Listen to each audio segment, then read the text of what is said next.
Einstein's Planetoid, an engrossing tale of an incredible world by Paul Denis Lavande, author of Something from Beyond, A Prince of Pluto, etc. Paul Denis Lavande is a pseudonym known to be used by three different authors, C. M. Kornbluth, Robert A. W. Lowndes, and Frederick Pohl. They were the heirs of space flight. They planned to be the first humans to land on Alpha Centauri, but the original HeartNet expedition had been lost and they had to find it first. They followed the signals and found that they led to what looked like a one-way excursion to the screwiest planetoid in the galaxy. Transcriber's note: this text was produced from Science Fiction Quarterly, Spring 1942. Chapter I: Heirs of Spaceflight. Nick HeartNet stepped off the upper lip of the 1,000-foot shaft and floated gently downwards. When he had fallen about half the distance, he reached out for a stanchion, grasped it easily and pulled himself gracefully into the lounge room of the Columbia. What he saw there was precisely what he expected to see. There was Dorothy Gilbert, curled in a spring hammock, reading a book. Nick was looking over her shoulder before she knew he had entered. "Bode's Percliptic Orbits," he read aloud. "Dorothy, don't you ever think of anything but your job?" She looked up, smiling, brushing aside a lock of tousled hair that sought her eye. "Often, Nick. But where would we be if I didn't check my courses against those plotted by a competent authority?" "Just about where we'll be if you do," he guessed, tugging at his ear with long, knobby fingers. "You're my idea of a competent authority yourself." "Thanks, Nick. How are the contractacles holding out?" "Wonderfully," he grinned. "It seems as if my father did a fair job of inventing there, though maybe not quite good enough." He knelt and touched a button inset in the floor. Instantly the metallic luster of it dulled and clouded, then the cloud seemed to vanish as the floor became transparent. In an instant it appeared to have vanished entirely, revealing an immense sweep of blackness interspersed with white-hot, tiny specks of light that were stars and planets. Nick stared out at them. The whole field of stars was moving, it seemed, though, in actuality, it was the ship itself that spun on its axis, providing them with the illusion of gravity they required. It was hard for HeartNet to realize that this view was almost brand new to human eyes, that only 20 or 30 people could ever have seen stars and the solar system from this vantage point, outside the plane of the ecliptic. There were 7 persons in the Columbia now, and there had been 18 or 20 in its predecessor, which had been reported lost some years before. Those 2 ships, the only ones in the system's great armada to be equipped with the counter-acceleration devices that made it possible to venture out of the confines of the solar system, were also the only ones to leave the plane of the ecliptic.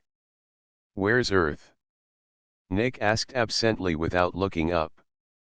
Dorothy closed the book on a finger and leaned over the edge of the hammock to look. "It's not in sight now," she said. "Wait until we spin a little farther. Of course, I can't guarantee you'll be able to see it then, either, because the ship may hide it. But we'll see. We're looking out one side of the ship and Earth is directly in back of us." He snapped off the vision and the floor returned to normal. "As soon as we get the reports from the 2 goops," he mused, "we can start making definite plans for the outing." "We heard you," came a voice from just outside the lounge, and, a second later, Bob Vickers appeared, climbing hand over hand against the slight pull of the acceleration that managed to seep through the not quite perfect guard of the contractacles. He pulled himself into the lounge and turned back, extending a hand to Fred Markey, who followed him in. The 2 glared at Nick with injured expressions. "So this," stated Vickers sadly, "is how you refer to your loyal aides behind their backs." He turned to Markey. "Colleague, we may as well tear up that paper and save ourselves further humiliation." Dorothy Gilbert closed her book with a snap. Far be it from me to poke my pretty nose into your little brawls, but haven't you two been rather long in getting the data? Marquis made a sweeping bow. Fair lady, he replied softly, I appeal to your innate sense of justice and fair play. Did or did not our noble captain, on 2 occasions, call us all away from our grueling labor to strain our ears trying to hear an alleged distress signal? Dorothy laughed gaily, shaking her hair away from her forehead. Indeed, our noble captain did. Not only was your invaluable time wasted, but mine as well. I was rechecking the course and had to start from scratch after the interruption. My lady is as gracious as she is charming, bowed Vickers. He faced Nick. We will be generous, sir, and accept your apology. The ship's company, sighed Nick, is reminded that the original HeartNet expedition was not entirely lost. It is to be assumed that they are still trying to contact someone, us in particular. Thus the careful attention to what appeared to be distress signals. Now may I suggest that you save your precious time by letting me know what you found. That, murmured Marquis to Vickers, is as close to an apology as he'll ever get. Marquis unrolled a small chart, holding it so both Dorothy and Nick could see. This, he explained, you can check at your leisure, though I'm a monkey's uncle if you find anything wrong with it. To sum it up briefly, the Columbia is not only the largest spaceship ever made but also the fastest and most powerful. Very nice, replied Nick, but that alone isn't good enough. We can still be the fastest thing a space and not be capable of a voyage to Alpha Centauri and back within the span of a lifetime. If this is correct, interrupted Dorothy, jabbing at an equation with her index finger, then we can do it easily. It's too damn bad, mused Nick, that my father was so secretive about things. Whatever it is we have here, I'll bet he had just as good if not better on the Orion 10 years ago. Didn't he leave any notes? Asked Vickers. None. Apparently he feared their falling into the wrong hands in case anything happened to him. The only thing he did leave was Wave N, the one he promised to use for communications. That's what the contractile formula came over. Dorothy's nose wrinkled in puzzlement. I was under the impression, she said, that the contractile formula was radioed to Earth mysteriously, only it was badly garbled, just fractions coming through. And you, Nick, were the only one who could make anything out of it. Partly true, he admitted. The mysterious radio message, however, was something I cooked up to keep the newspapers satisfied. I wanted to let out the publicity that the HeartNet expedition wasn't completely done in, but I didn't want to draw attention to Wave N. The fewer people who know it exists, the better. If I hadn't thrown them off track with a little hocus pocus, the secret might be out. Vickers blinked. Excuse me, he put in this case, I guess I am a goop. But can you explain the contractile to me? I never really got it. I'm no better off, grinned Nick. I managed to get enough data from the radio so as to know how to throw the thing together, but as to precisely what it does and why I can only guess, and I'd rather not get out on a limb on it. All I know is this: interstellar travel, to be anything at all, requires really tremendous speed. To get that speed you have to accelerate like hell. And human bodies aren't equipped to take the acceleration required. Well, what Dad did was to figure out a counter-acceleration device, which he called the contractile for short. All I know is that it blankets the effects of really terrific acceleration so far as our feeling it goes. Have you any idea, Nick, asked Dorothy Gilbert, suddenly serious, where the HeartNet party is? He shook his head. They were outward bound for Alpha Centauri, just as we'll be after we get home and check these results. I've no idea how far they got, because I don't know how to check distances by wave n. In fact, I don't think it can be done, the damned thing doesn't travel right. You, Dorothy, and Bob, Edgar, and I are all members of the family of the original HeartNet expedition. The reason I wanted you three was because I really expect to look for Dad and his friends on our way to Alf. You, Fred, and Grenville, and Timby aren't exactly family members in our little circle, but you're next thing to it. We'll have to have a bigger crew for the outing, of course. Dorothy ran her fingers through her hair. It's been over 12 years since I last saw Harry, she whispered. I wonder what he looks like now. Joe Timby was sucking laboriously on a water tube as they pulled themselves into the control room. He laid it aside at their entrance, and wiped his face furiously. The interference is terrific, he began, but I sounded the alarm because I'm definitely getting something every now and then, although it's hard to say what. Any idea as to the source? You know how wave n is. Edgar's been cooped up in his cage for about 7 hours now, and, if he survives, I damn well think he'll have taken wave n to pieces and put it together again. Then we'll know how to trace the signals. Dorothy Gilbert sat on a bench swinging her legs thoughtfully. How's the intensity, Joe? Timby clutched his hair. Oh God, he groaned. It just shouldn't happen to a dog. This wave has the most unholy variations ever conceived by Lucifer. You remember how it was on Earth? Yeah, agreed Nick. Pretty wavy to say the least. Well, it's all of that here, only the little jigger has got itself another twist. Not only does the intensity vary according to no laws whatsoever, but every now and then, she comes through full blast, sans interference, backwards. What? There was a chorus on that. You heard rightly. I used to have a hobby back on Terra. Superimposition of recordings. I'd take several records of music, and play them simultaneously, working in various others now and then, and thus make a new recording. At times I'd run them in backwards, lyrics and all. So, after a while, I got pretty accustomed to hearing common English words spoken backwards. And damned if some of the apparently garbled signals didn't sound familiar until suddenly it struck me. I was just beginning to set them down when, whoop. In comes the interference, then they're straight again, but so faint I can't make them out. Joe, called Dorothy softly, are they always in reverse when they're strong? Why yes, they are. Does Edgar know that? Nope. She slid off the table. I think I'd better tell him before he wastes any more time. Hold it a moment, protested Nick. I want to see if we can get anything. Is the power on, Joe?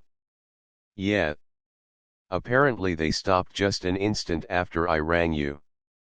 Any idea when they might be on again? Ought to be a few minutes, Nick. I've found that they apparently repeat each broadcast 3 times with a few hours interval between units of 3. He shoved a slip of paper over to Nick. Here's what I've managed to make out so far. Nick picked it up frowning. Not much here. It reads horribly warped by effects of motion, then there's a blank had to stay and one damn, another blank. That's where it either faded out or interference came in, explained Joe. I see. This is where it reversed, left and I am blank space too slight to lift. That's all. Do you suppose, asked Marquis, that the phrase left and I am might mean that the person sending the signals is the only one left and he's about at his rope's end? Maybe, suggested Bob Vickers, something happened to the crew as a result of their acceleration. Horribly warped by effects of motion sounds ominous. Perhaps the crew went bats and they had to land to save the ship. Then something happened to them on the planet so that they had to stay and well, maybe he's telling about the ghastly fate of one of them. What about too slight to lift, reminded Fred. As I recall, said Nick in hushed tones, there was one outstanding bad point about Dad's setup. The contractile controls were pretty heavy and it took a strong man to work them alone. If but one man were on the ship, and he's sick, or weak from hunger, he couldn't lift those levers. He stared a moment, then added, particularly if the gravity on whatever planet the ship is were greater than that of Earth. I thought the controls were automatic, protested Dorothy. They were. But Dad had manual controls installed just in case. At this point a wild-eyed, disheveled figure burst in upon them. "I've found them," he cried in a high, strained falsetto. "They're in a tight little orbit around Proxima Centauri." Dorothy Gilbert took his arm. "Come with me," she whispered. "I have some more data for you, you've done wonderfully." The two left the room, heads close together. An instant later a faint shriek reached the ears of those in the control room, followed by gibbering noises. Nick made a dive for the exit, to find Edgar cackling faintly to himself as Dorothy led him away. There, she soothed, "it wasn't your fault. Now you just go and get a nice long rest, then we'll help you with the new calculations." Chapter 2 Incredible World, here it is, exclaimed Dorothy wearily, planking down a sheaf of motors. "If you can follow through on this, Joe, we'll find the missing. We keep on straight ahead, at right angles to Earth's ecliptic." She closed her eyes. "Did you know," she murmured to no one in particular, "that Edgar's secret ambition is to purr like a cat?" "How is he?" asked Nick anxiously. "In a drunken stupor. After all he's been through, I didn't have the heart to say no to him. So he emptied an almost full bottle of the rocket blast." She beamed at Nick. "Edgar has a special name for each grade of alcoholate we distill, this is the stiff one." "We'll have to make some more of that," declared Marquis. "Hey ho, it's back to the primitive. You know, scientists are pretty sure that savages spend most of their ingenuity in figuring out ways to make better and still better hooch. Disgusting, isn't it? Hang on to your stanchions," yelled Timby as he pressed a button which would send a warning signal throughout the ship, "we're accelerating." Instinctively they obeyed. Without the contractiles, they would have been an obscene mass of mangled protoplasm in the seconds that followed. As it was, they experienced something like the feeling one obtains on the downward sweep of a stiff roller coaster. "Keep a close check on the direction, Joe," grated Nick. The impact of acceleration did not last long, but it was some 5 minutes before they really felt normal again. Timby bent over calculations, a frown working its way across his forehead. "I don't like the way this is working out," he muttered. "Following Edgar's equations?" asked Dorothy, picking up the sheet. She glanced over them quickly. "Nothing wrong here, only jeepers, you're right, Joe.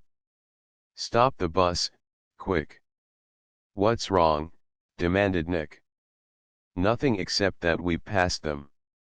They're behind us now." Timby's hands flew over the controls rapidly.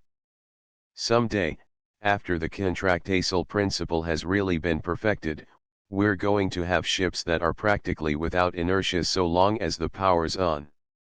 Ships that can stop dead like that without any terrifying results and go back the way they came, as neat as the ancients' trains on their tracks. But we have to decelerate slowly or we're basket cases, if anybody ever finds us at all." "Wherever they are," mused Nick, "it's going to be one sweet job finding the planetoid in this space.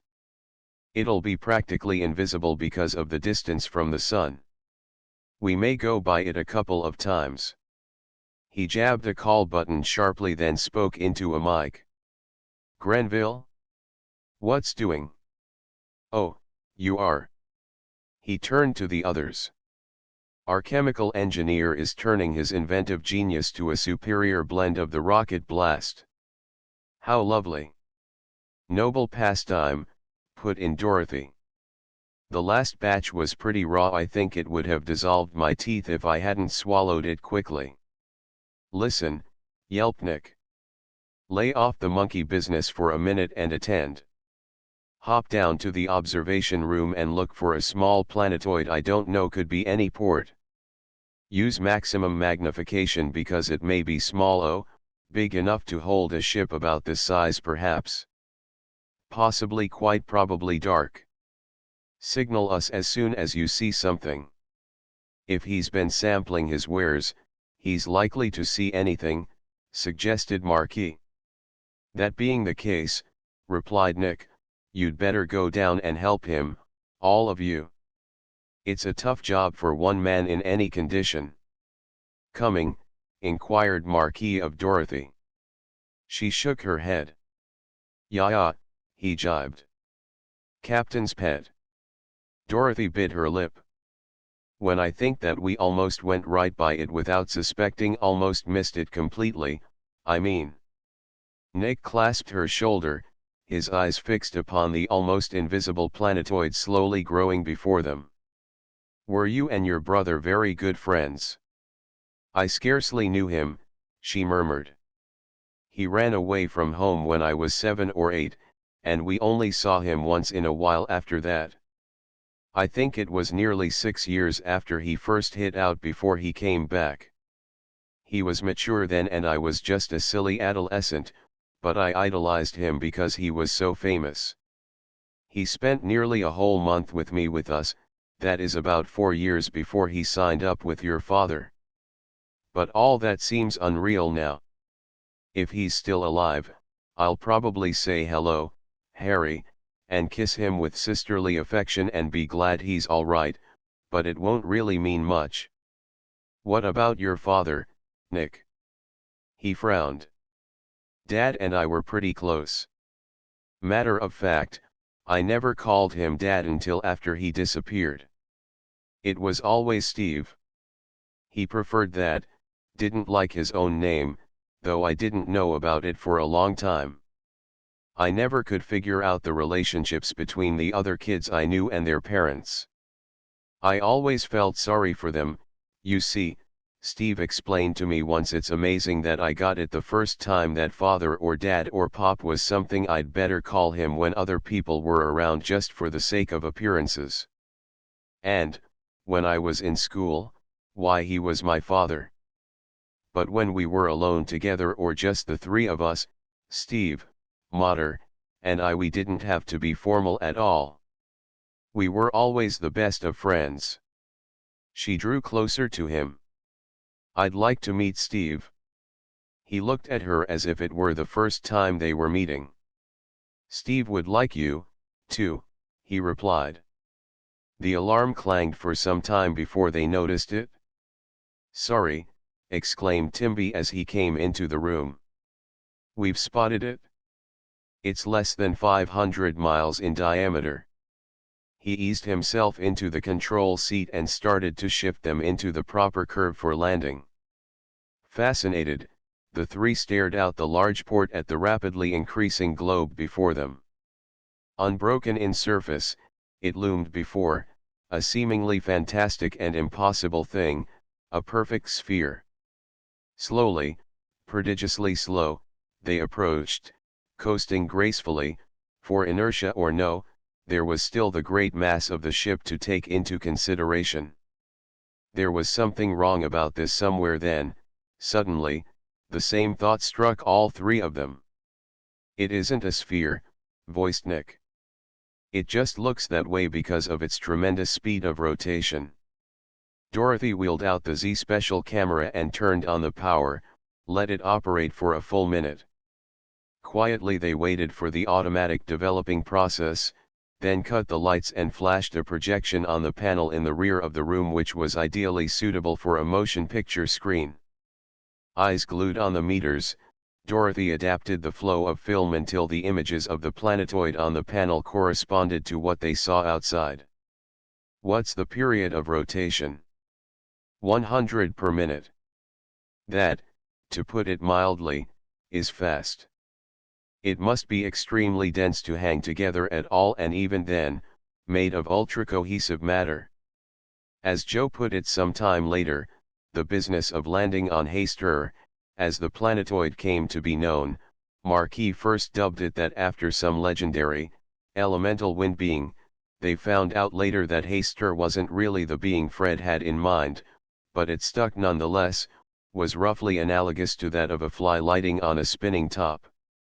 There was Hayster looming before them in the deeps of space, gleaming like phosphor on black velvet, the pseudosphere of it slowly swelling before their eyes.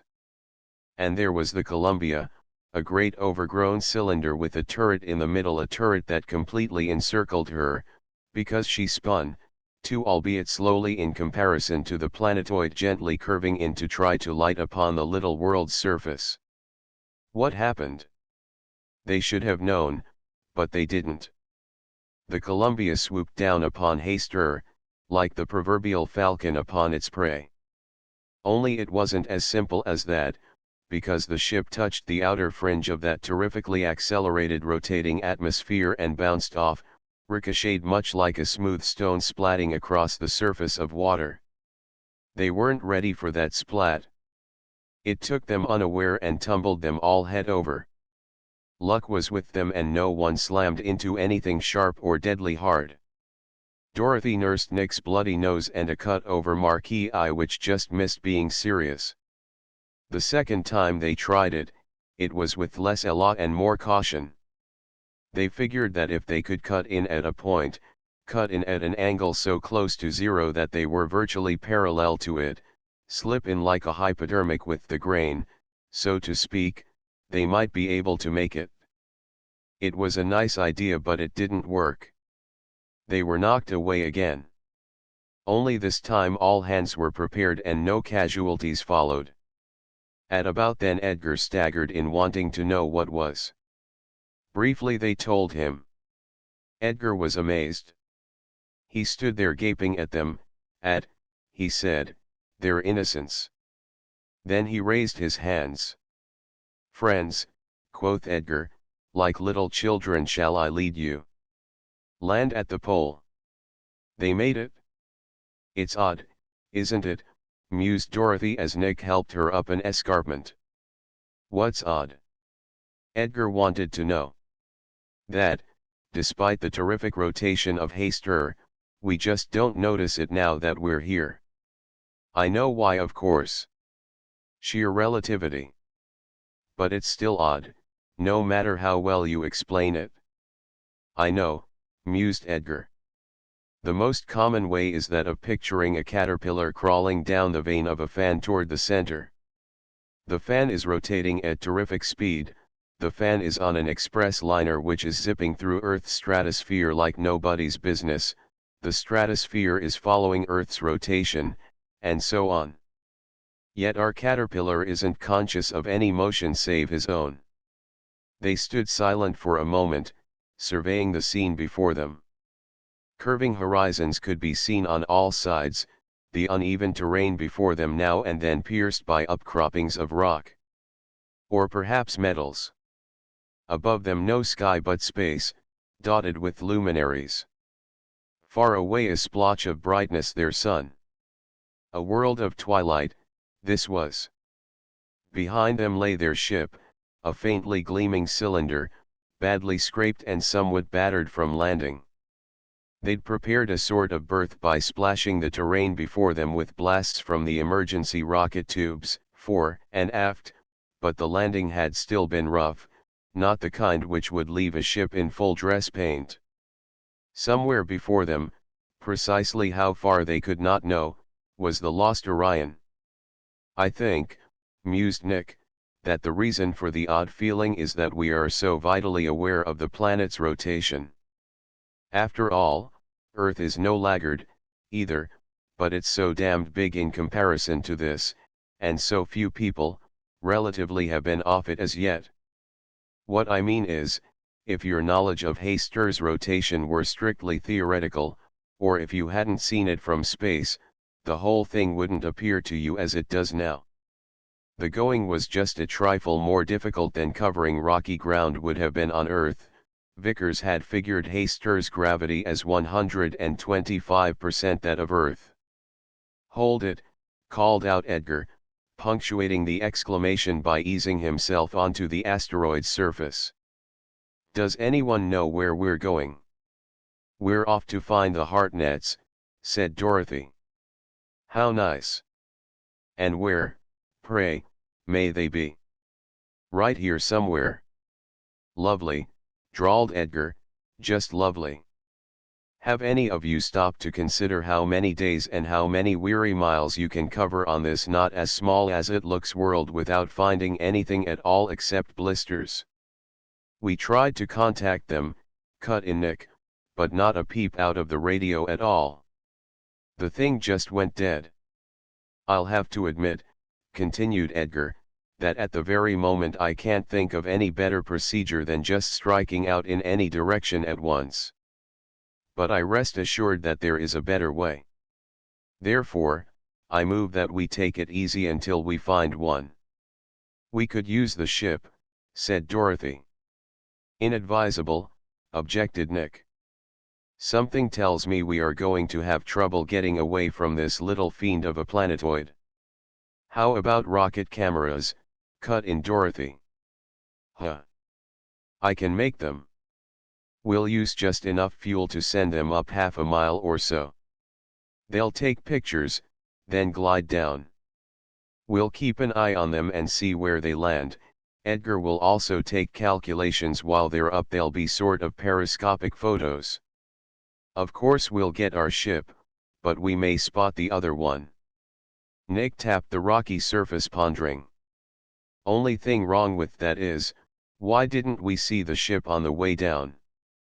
We had a much bigger perspective." "Perhaps too big. Besides, we were too well occupied otherwise." "Okay," sighed Nick. "I can't see any reason for not trying it." Chapter 3 Menace Unseen. Dorothy clasped Nick's hand as firmly as hands can be clasped when swathed in space mitts. "If the photo didn't deceive us, the ship should be over this ridge." Nick nodded, shot an impatient glance at the others straggling up the slight incline. Together he and Dorothy mounted the acclivity, peered anxiously at the sweep below. A little scream of delight came from Dorothy's lips. "There, Nick. No doubt about it." The lost Orion lay, partly concealed by upcroppings of rock, less than a mile away. Hastily they made their way down the decline, ran in awkward, elephantine steps toward it. As they approached they could see how beaten and scarred it looked. They bounded to the port and breathlessly clanged upon it. It was shut tightly. Impatiently they beat upon it until finally it swooshed open and they filed into the airlock. Imperturbably the outer door snapped close behind them, clam-like, and painfully slow the inner port dragged itself open. The lost Orion. The air was pure, that they noticed first of all when they had doffed cautiously their helmets. Pure and warm. Quickly they took off the clumsy suits and looked about them. No one was in sight, no greeting came to them. "Hello," yelled Nick. No answer. It was not as large as the Columbia, this ill-fated craft, but a big ship nonetheless. Hearts beating out ill omens, they searched room after room, finding no one. "Hello. Hello," cried Dorothy. Edgar grasped her arm. "Wait," he murmured. "I think I heard an answer." Silently they followed him, as he led, to a small room. There was a bed, a set of controls. From this point the mechanisms for opening the double doors had been set in motion, a small heating unit, and a large armchair. As their eyes roved about the room, a figure arose unsteadily from the chair and faced them, a tall, gaunt man, white-haired, his eyes looking as if he had been lost for 1,000 years. Wordlessly he stared at them, as Nick stepped forward, his voice husky. "Steve." The older man looked at him, a sort of dull bewilderment spreading across his face. "Hello, Nick," he said softly. "I was sort of wondering when you'd come. Who are your friends?" "I'm Dorothy Gilbert," spoke up that person coming forward, "and I think I'd better fix something for you right away, Steve. You look as if you haven't had a square meal since Sinbad went sailing." The older man grinned wanly. "Guess I haven't been eating any too regularly." "Haven't had much company, you see, since." "Tell us about it later," interrupted Dorothy. "Edgar, break out the rations and help me with this thing. Looks like an old model." "Nothing to it," murmured Vickers. "I'm Edgar Vickers," he added in Hartnett's direction. "My brother, Bob, is the slack-mouthed individual you see behind me. There's 3 other fellows in the party, but they stayed back in the ship." Hartnett sat down on the bed, his eyes wandering from one to another. "Nice girl you have there, Nick," he whispered. "You're not letting any of these other lads get the jump on you, eh?" "Not a chance," replied Dorothy without looking up. "I'm after the Hartnett fortune because there's no one else I know who is worth marrying, even for the kind of lab I want." "Did you write the book you always said you would if you were ever marooned, Steve?" asked Nick. Hartnett nodded. "Guess that's all that kept me from going nuts. All alone here, not strong enough to do much more than take care of myself, write, and send signals out. Didn't go outside much after." Dorothy faced him, her eyes misty. "Don't try to soften it, Steve. I knew as soon as I came in the ship. Harry's dead, isn't he? Like all the others?" Hartnett nodded. "Yes, like all the others."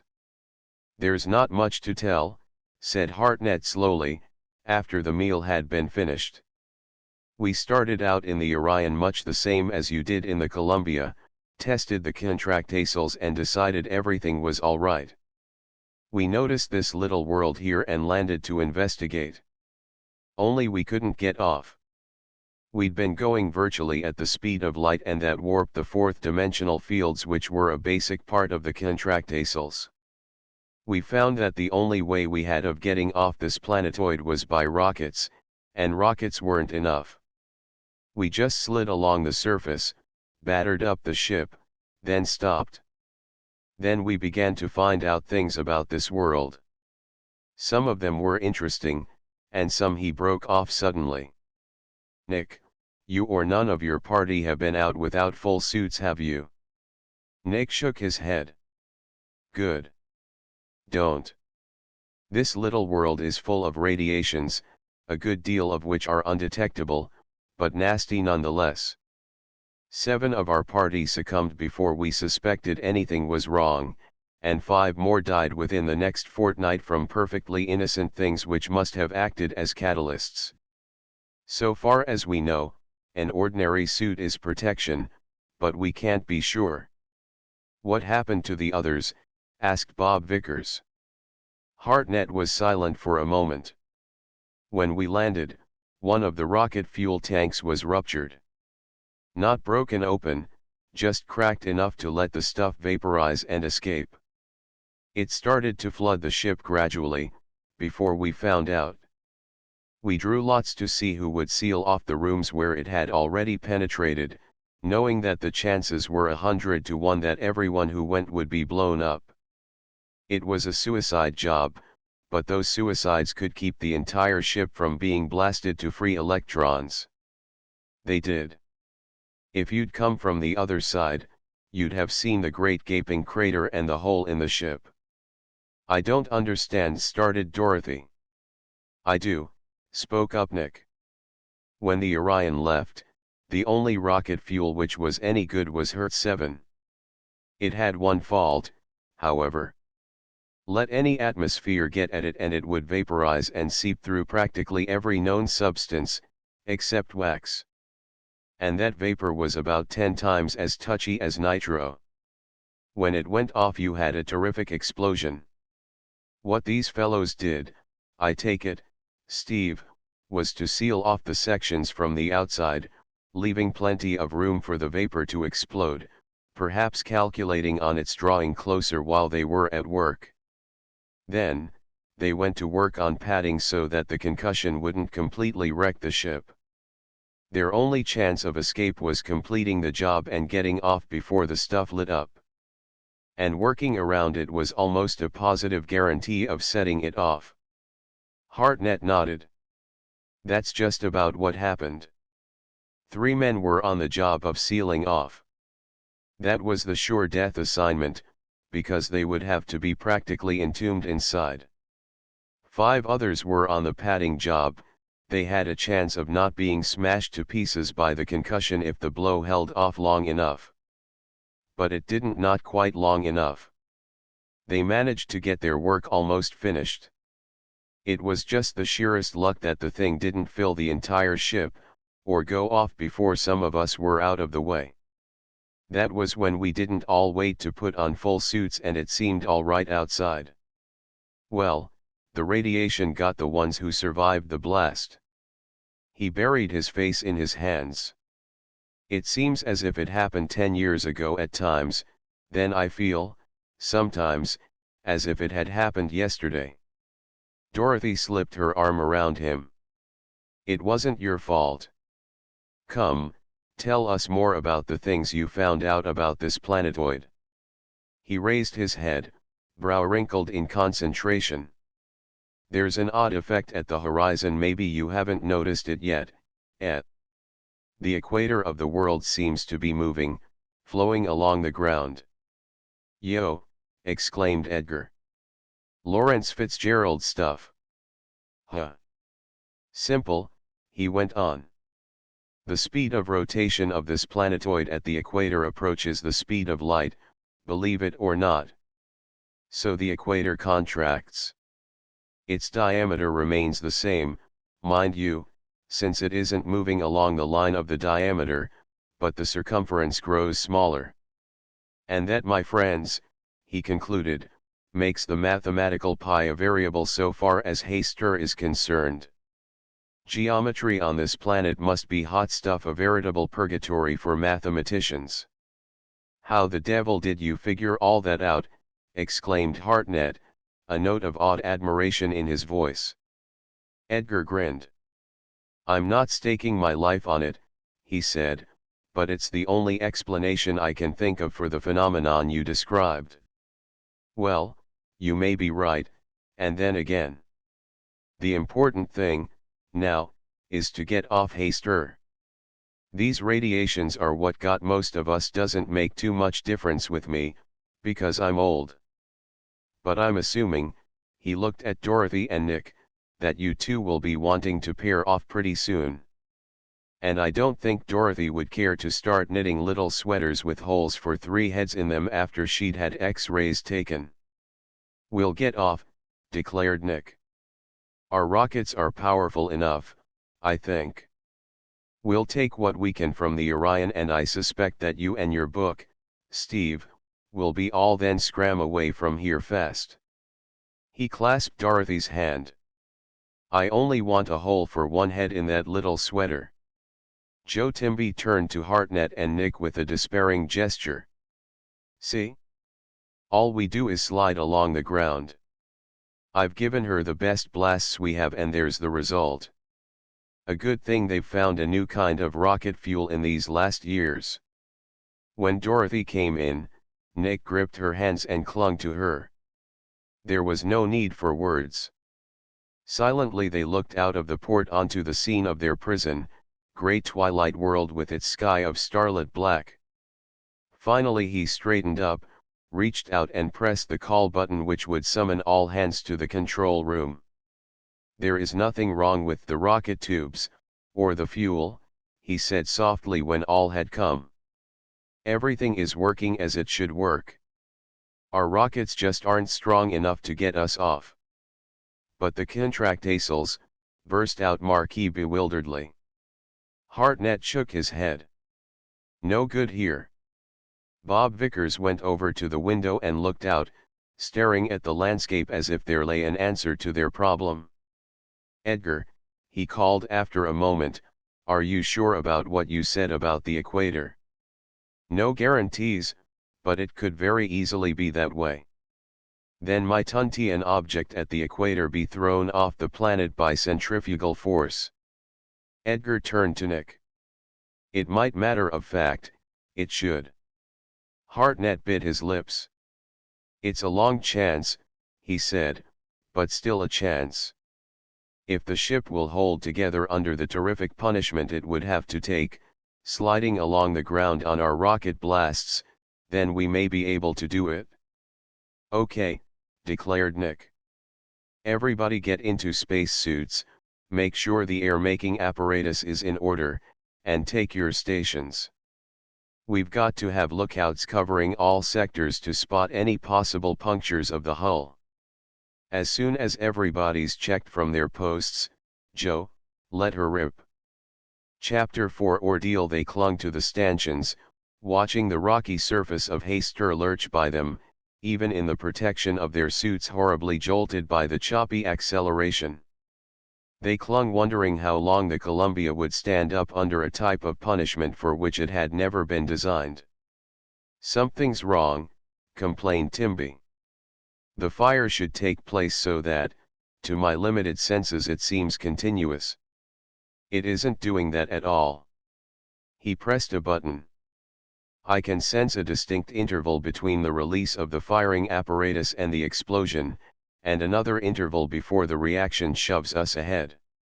Look at the stars, cried Bob Vickers. They glanced in the direction of his pointing finger and gasped.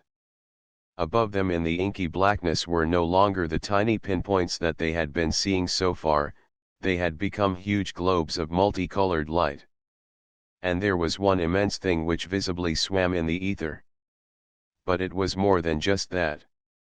Way out beyond the globes, which looked like glowing baseballs and basketballs, they caught a flashing something. It grew visibly as they watched, swelled until it seemed that it must batter its way through the mass of luminaries around them, send them in flaming ruin down the surface of the little world. Huger and more terrifying it grew, like a movie close-up, until it filled the entire vista of the heavens. The light should have been blinding, it should have burned out their brains, yet they could behold it without so much as being dazzled. Now the size of it was such that no longer could they see its full circle, but only a section of the titanic surface. Abruptly the smooth aspect of it faded and sharp prominences began to appear. It was no perfect sphere, this body, but a roughly circular mass, shot through with enormous cracks, riddled with holes, jagged with mountains. One spire-like protuberance seemed to be pointing directly at them, aiming itself at the ship. Paralyzed with mingled amazement and terror they stood, bracing themselves for an impact which would destroy them utterly, volatilize them and the ship with such titanic swiftness that their consciousness would be obliterated before any sensations of it could reach them. They would see the destroyer almost upon them, and that would be all. But they were wrong. It screamed down out of the night of space above them, not touching their ship, seemingly a good distance away. No concussion wave struck them, yet they saw the surface of Hayster cleft and crumpled before them, saw the monster bury itself in the planetoid. There was a flare of light which made them blink for an instant, and that was all. Veer away, gasped Nick. We don't want to be tumbled into that chasm. Timby's fingers darted over the controls, and they were lurched sidewise as the Columbia went off at a tangent to their former course. The bewilderment of what they had just seen still lay upon them, their minds were numb with the incredibility of it. Dorothy's eyes met Nick's. Are we dead? She whispered. Were we all killed in that collision, and is this but the last flickers of my consciousness?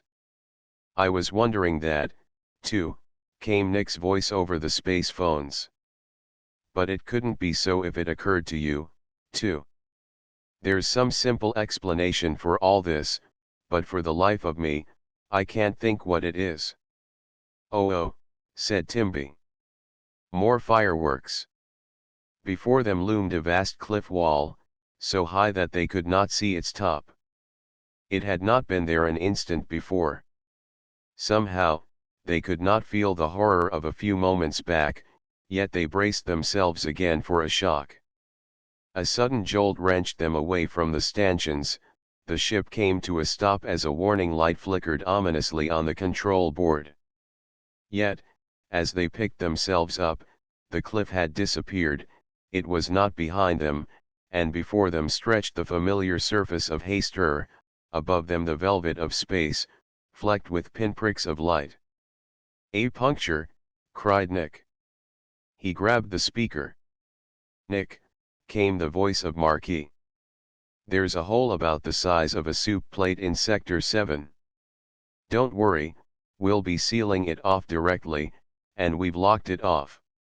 Call you back when it's done." "Okay, be careful." He turned to the others. "We'll be on our way shortly. Anybody see that pit we turned off our course to avoid?" "It's gone, Nick," said Hartnett, "but the show's still on." He nodded toward the port. Something was coming over the horizon, something that looked partly like an arm, and partly like a molten river. It was both a flow and a wriggling, and, as they watched, another glowing thing snaked up from behind the distant ridges. This second thing went straight up into the sky, curving out as if looking for something upon which to swoop. And now the main body of the thing began to be visible.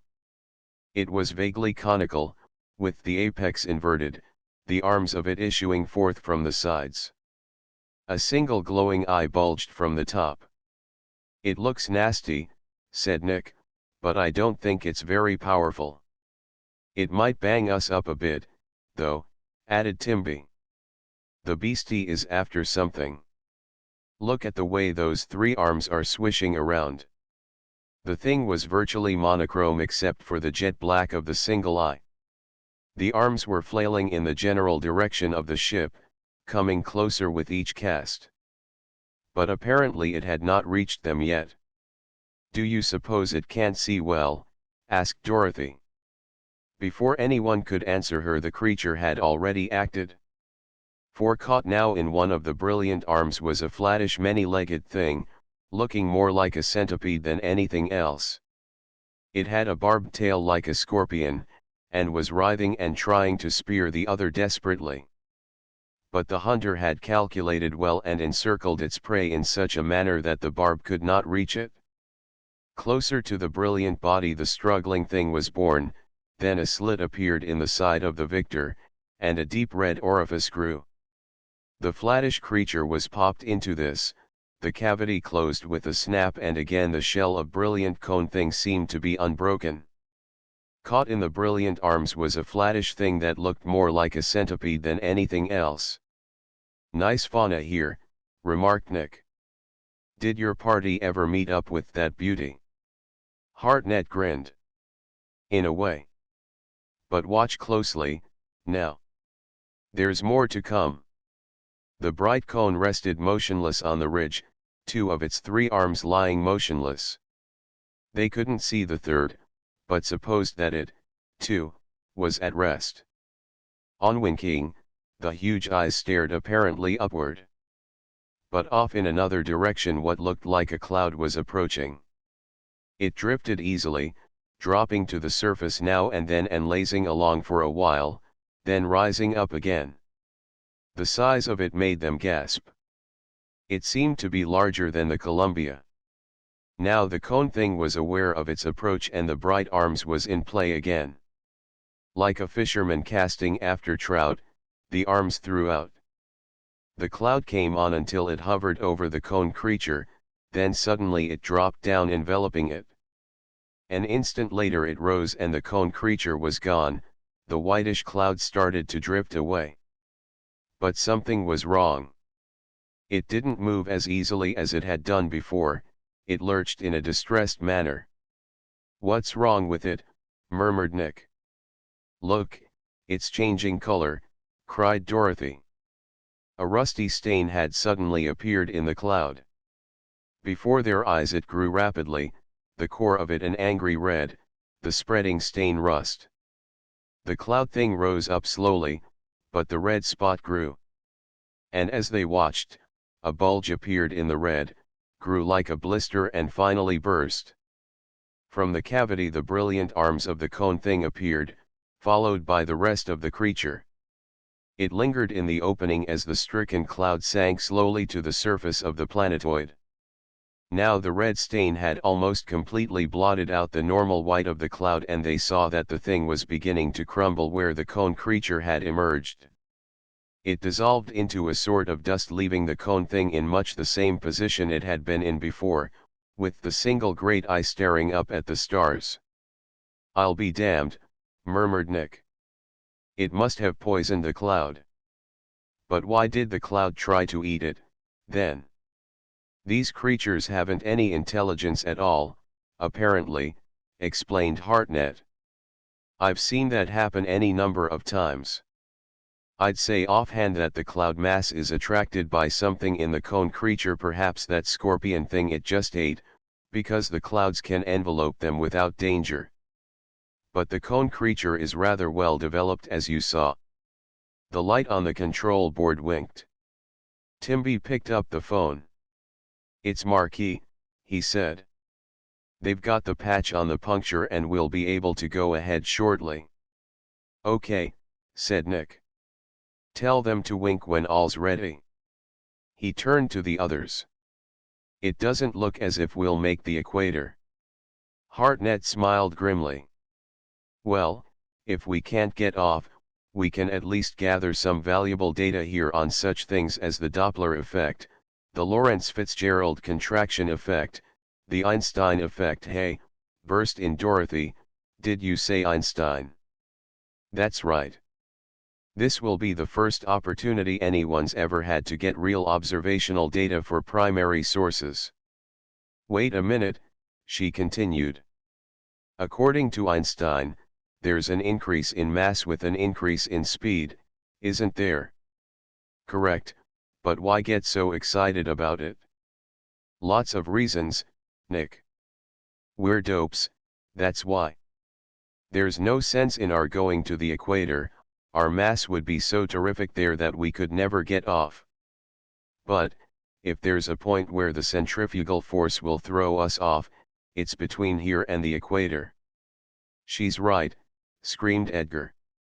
"And I'm a seventh-order moron not to have thought of it myself.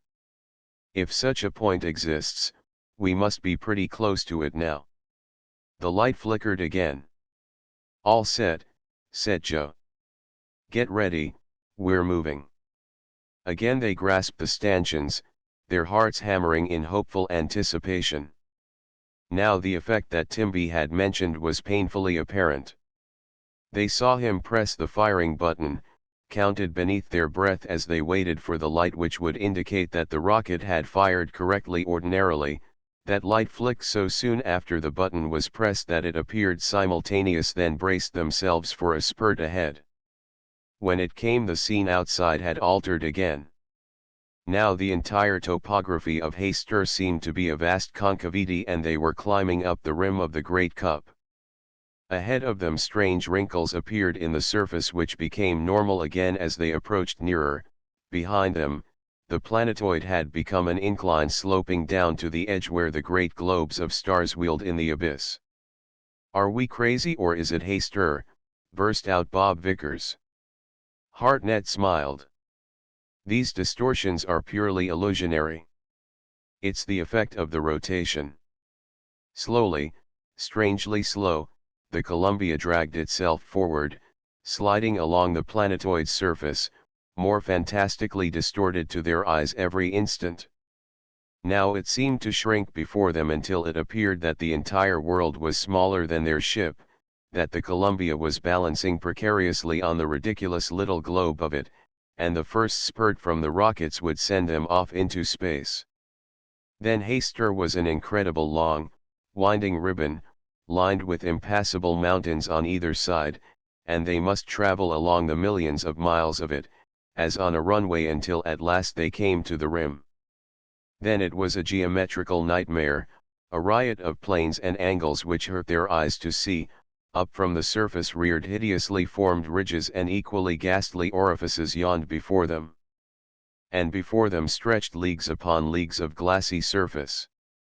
Then, the weird terrain was slipping away from them, they felt themselves buffeted as the entire ship was rocked violently. "We've hit it," yelled Bob. Below them Hayster was already a sphere, and, as Timby's fingers pressed buttons releasing full fire on the rockets, it became again the incredible globe they had seen when approaching it. They were free. Dorothy raised her hand to her face to wipe away a tear that was streaming down her cheek, smiled despite herself when her mailed finger touched the glass side of her helmet.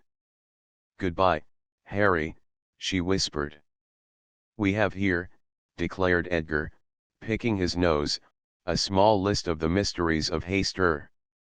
So far as I can see, the only way really to break them is to make up another expedition sometime." "Read 'em off, bucko," said Dorothy. "First of all, what is Hayster made of?" "Why, with the terrific speed of rotation, doesn't it fly to pieces?" "I devoted 5 pages to that in my book," put in Hartnett. "To sum up briefly, there's no reason I know why it should be, but it is. Therefore, there must be a reason." They glared at him.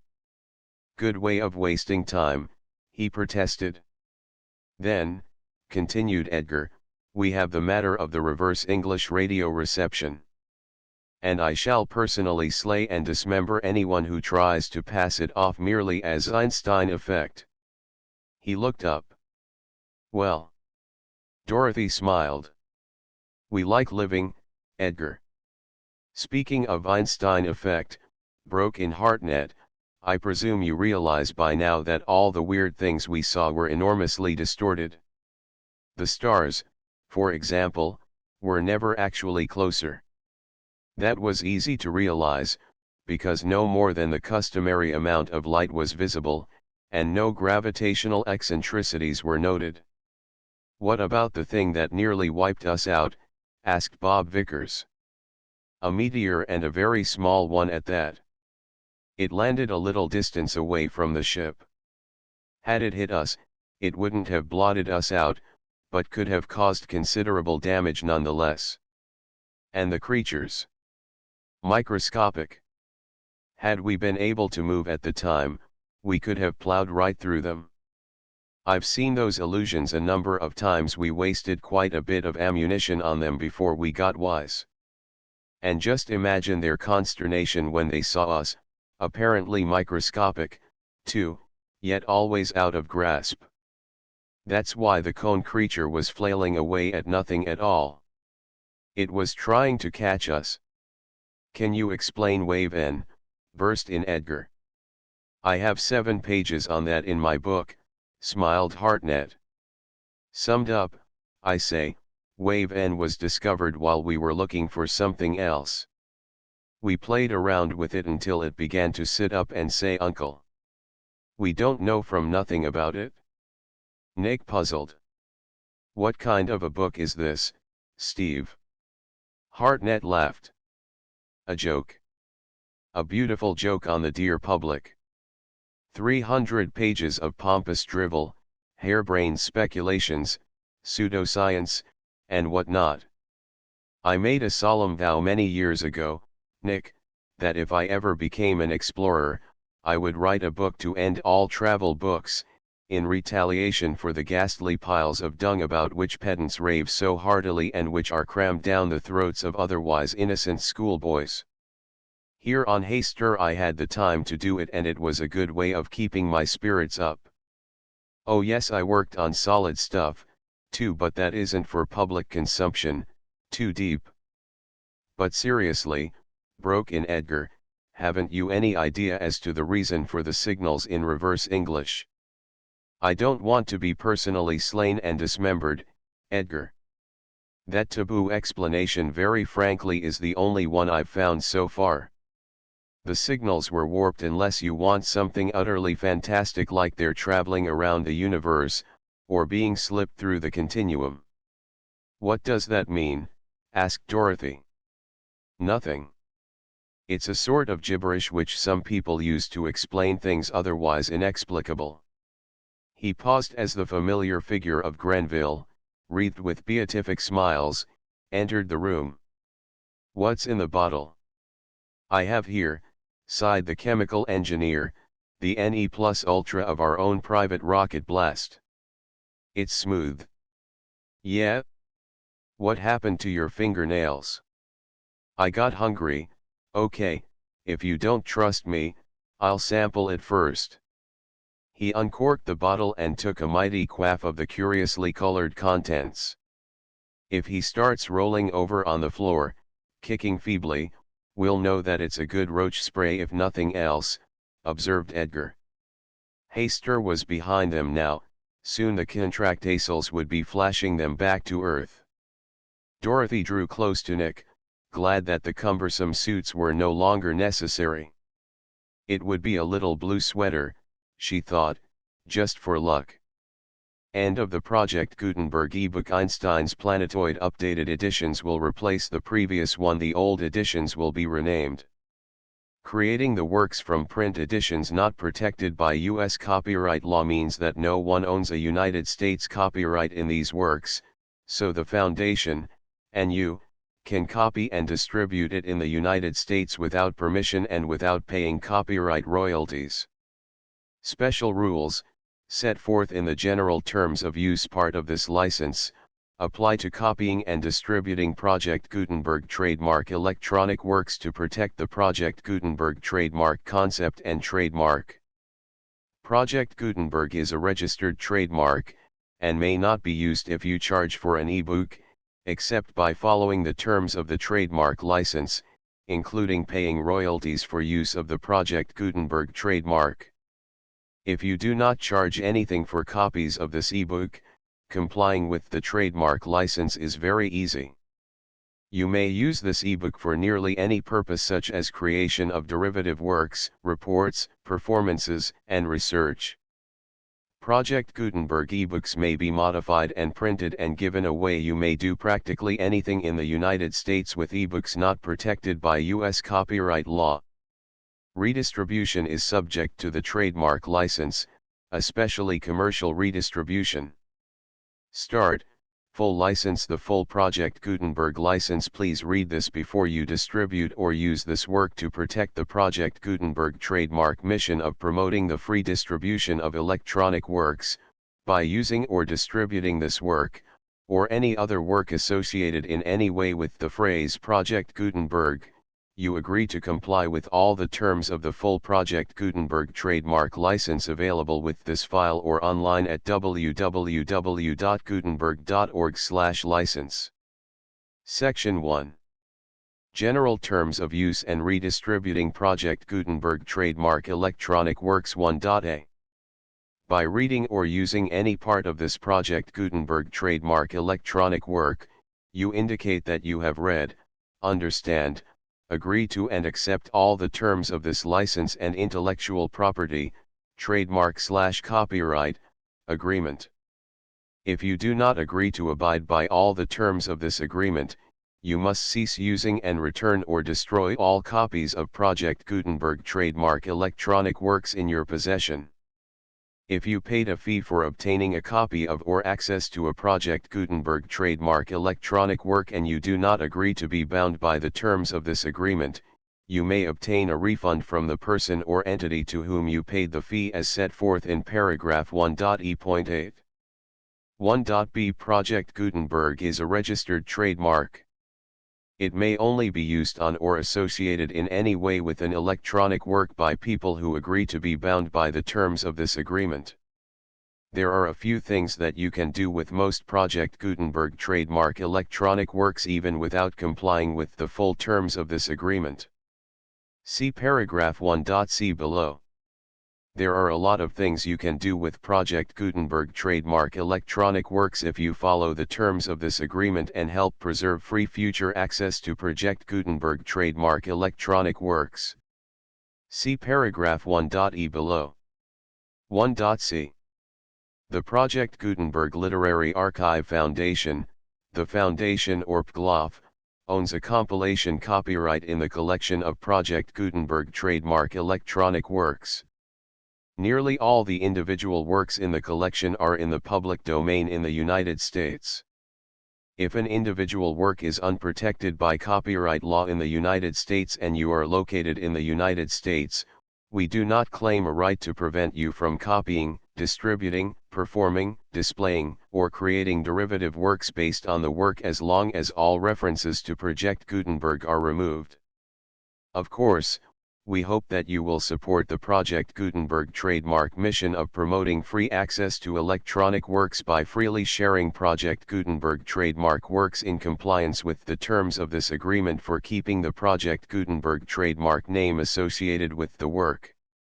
You can easily comply with the terms of this agreement by keeping this work in the same format with its attached full Project Gutenberg trademark license when you share it without charge with others. 1.d. The copyright laws of the place where you are located also govern what you can do with this work. Copyright laws in most countries are in a constant state of change.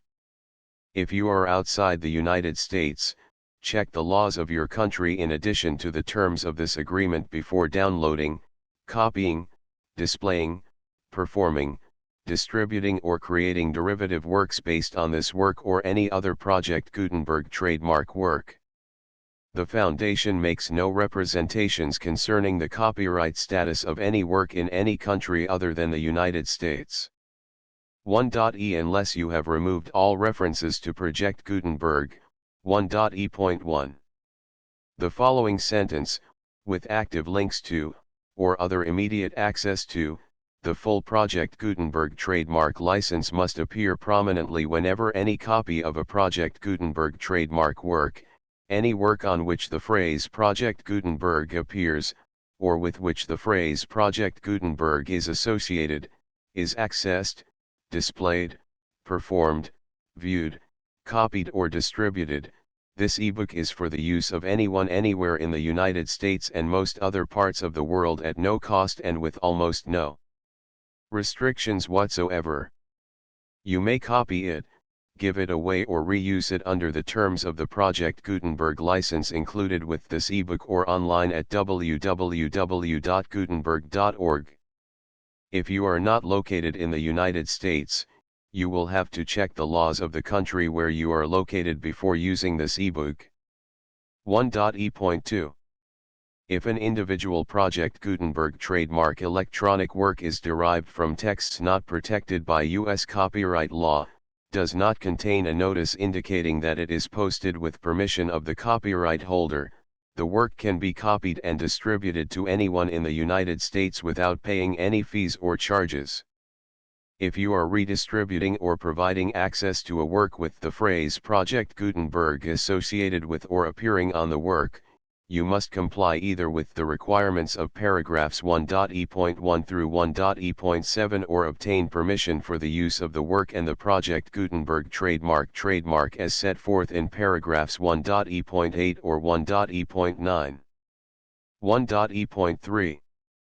If an individual Project Gutenberg trademark electronic work is posted with the permission of the copyright holder, your use and distribution must comply with both paragraphs 1.e.1 through 1.e.7 and any additional terms imposed by the copyright holder. Additional terms will be linked to the Project Gutenberg trademark license for all works posted with the permission of the copyright holder found at the beginning of this work. 1.e.4.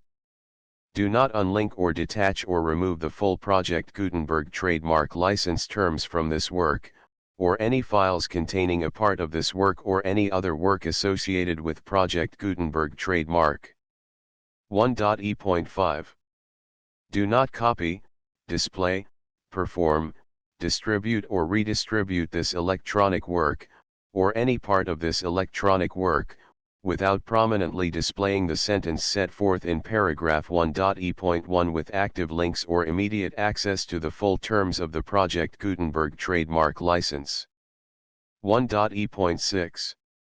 You may convert to and distribute this work in any binary, compressed, marked up, non-proprietary or proprietary form, including any word processing or hypertext form.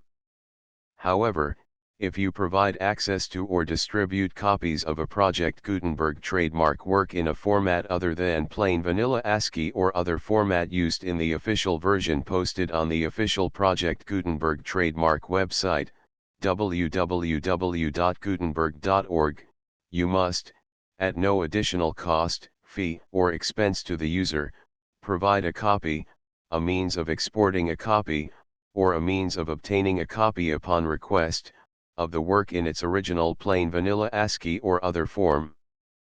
Any alternate format must include the full Project Gutenberg trademark license as specified in paragraph 1.e.1.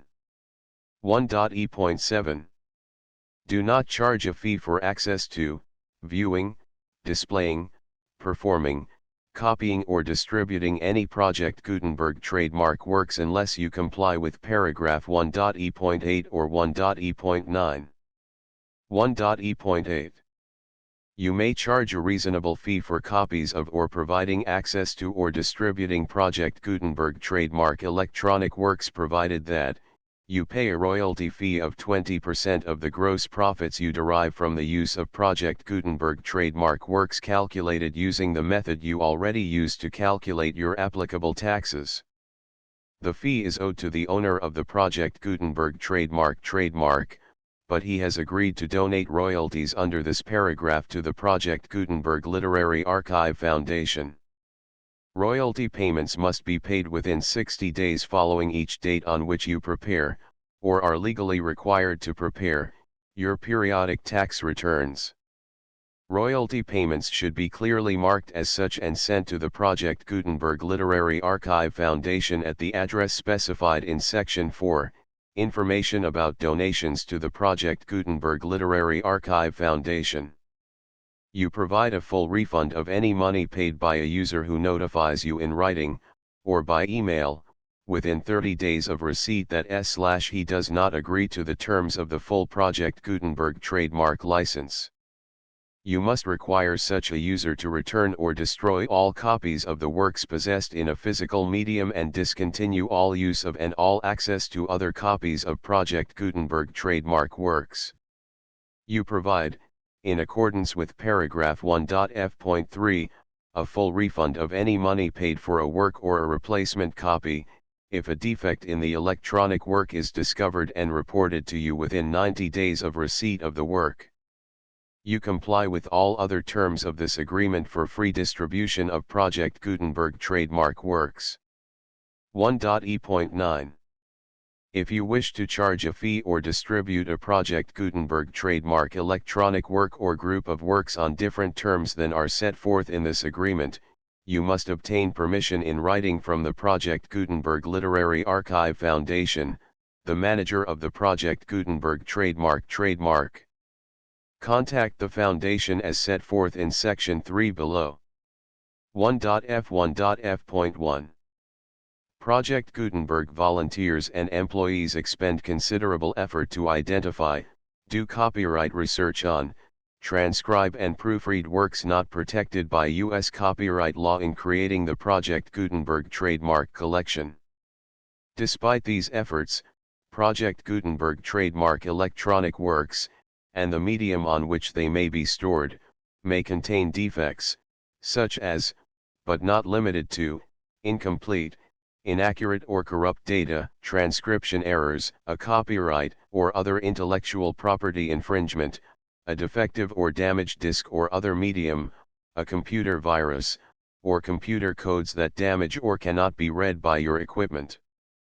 1.f.2.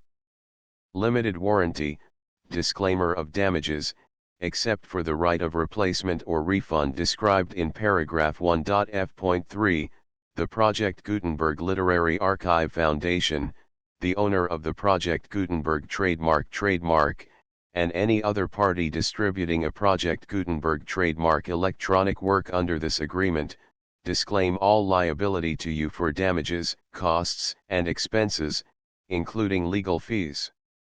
You agree that you have no remedies for negligence, strict liability, breach of warranty or breach of contract except those provided in paragraph 1.f.3. You agree that the foundation, the trademark owner, and any distributor under this agreement will not be liable to you for actual, direct, indirect, consequential, punitive, or incidental damages even if you give notice of the possibility of such damage. 1.f.3.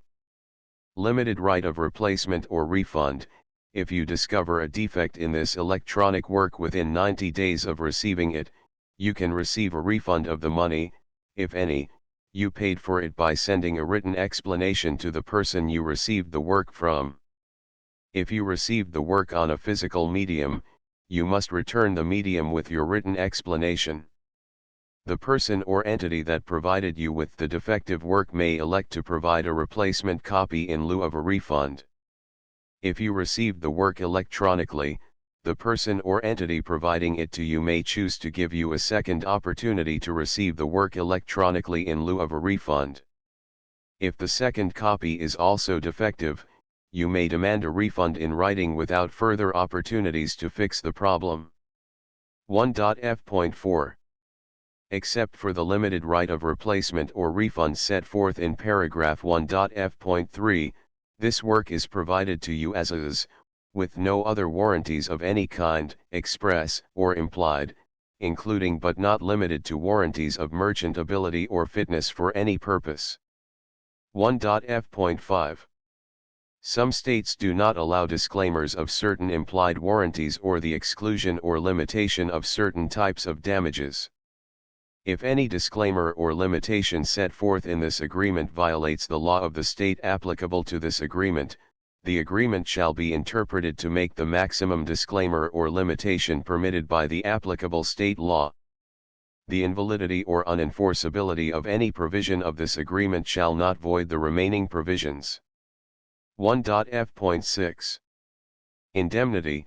You agree to indemnify and hold the foundation, the trademark owner, any agent or employee of the foundation, anyone providing copies of Project Gutenberg trademark electronic works in accordance with this agreement, and any volunteers associated with the production, promotion, and distribution of Project Gutenberg trademark electronic works, harmless from all liability, costs, and expenses, including legal fees, that arise directly or indirectly from any of the following which you do or cause to occur.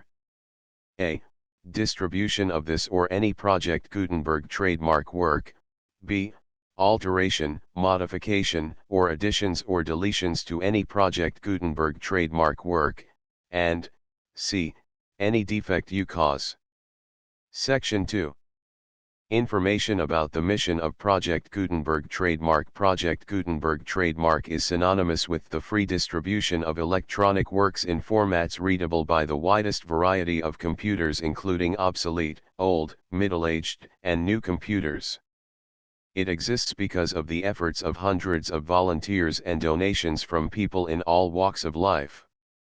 Volunteers and financial support to provide volunteers with the assistance they need are critical to reaching Project Gutenberg trademark's goals and ensuring that the Project Gutenberg trademark collection will remain freely available for generations to come. In 2001, the Project Gutenberg Literary Archive Foundation was created to provide a secure and permanent future for Project Gutenberg trademark and future generations. To learn more about the Project Gutenberg Literary Archive Foundation and how your efforts and donations can help, see sections 3 and 4 and the Foundation information page at www.gutenberg.org. Section 3.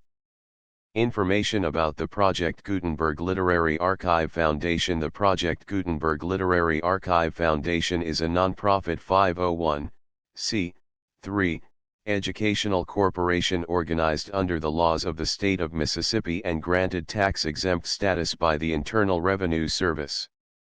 The Foundation's IN or Federal Tax Identification Number is 64-6221541.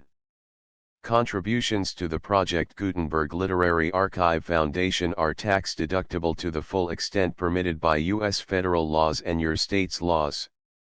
The Foundation's business office is located at 809 North 1500 West, Salt Lake City, Utah 841-16801-596-1887. Email contact links and up-to-date contact information can be found at the Foundation's website and official page at www.gutenberg.org/contact section 4. Information about donations to the Project Gutenberg Literary Archive Foundation. Project Gutenberg trademark depends upon and cannot survive without widespread public support and donations to carry out its mission of increasing the number of public domain and licensed works that can be freely distributed in machine-readable form, accessible by the widest array of equipment including outdated equipment. Many small donations, $1 to $5,000, are particularly important to maintaining tax-exempt status with the IRS. The Foundation is committed to complying with the laws regulating charities and charitable donations in all 50 states of the United States. Compliance requirements are not uniform and it takes a considerable effort, much paperwork, and many fees to meet and keep up with these requirements. We do not solicit donations in locations where we have not received written confirmation of compliance. To send donations or determine the status of compliance for any particular state, visit www.gutenberg.org/donate.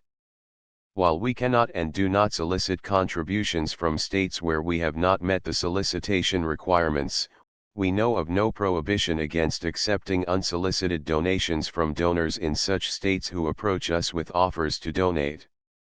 International donations are gratefully accepted, but we cannot make any statements concerning tax treatment of donations received from outside the United States. U.S. laws alone swamp our small staff. Please check the Project Gutenberg web pages for current donation methods and addresses. Donations are accepted in a number of other ways, including checks, online payments, and credit card donations. To donate, please visit www.gutenberg.org/donate. Section 5. General information about Project Gutenberg trademark electronic works. Professor Michael S. Hart was the originator of the Project Gutenberg trademark concept of a library of electronic works that could be freely shared with anyone. For 40 years, he produced and distributed Project Gutenberg trademark ebooks with only a loose network of volunteer support. Project Gutenberg trademark ebooks are often created from several printed editions, all of which are confirmed as not protected by copyright in the U.S. unless a copyright notice is included. Thus, we do not necessarily keep ebooks in compliance with any particular paper edition. Most people start at our website, which has the main PG search facility, www.gutenberg.org. This website includes information about Project Gutenberg trademark, including how to make donations to the Project Gutenberg Literary Archive Foundation, how to help produce our new ebooks, and how to subscribe to our email newsletter to hear about new ebooks. Einstein's Planetoid Chapter I, Heirs of Space Flight Chapter 2, Incredible World Chapter 3, Menace Unseen Chapter 4, Ordeal. The full Project Gutenberg license.